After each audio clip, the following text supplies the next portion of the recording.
Okay, so let's take a look at one more function, which is email. Now we will take a look at some of the email addresses. So let's say mahesh at u.gov. Then we have like another address, something like youtube.com. Then we can add .net. So let's see,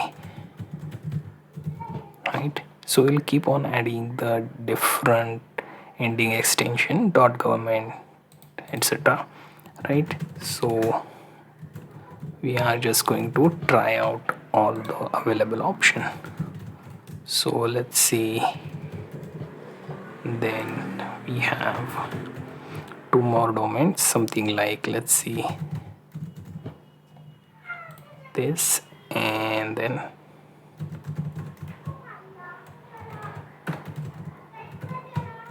right. So as you can see, these list of the domains government.com, .net, org, info, and .us. So these are the type of emails that we have within the function, and we will try and take a look at its respective output. Is email and then A2, right? So first one is true, right? So let's try for another one, E3. So second one is true as well. So let's keep on trying.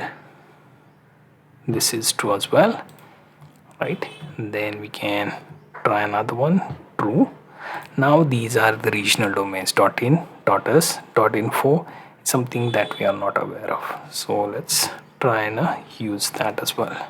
So this is acceptable as well. I suppose that is because the @ being used in our address, right? So it is true.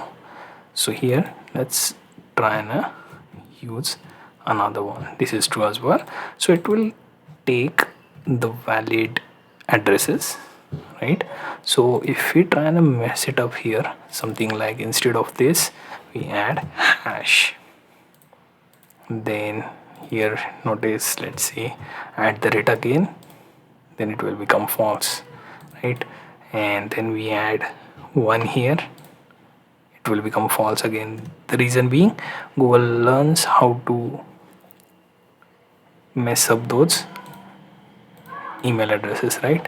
So anything that doesn't follow a specific format for email, it will recognize it as a bad sentence, right?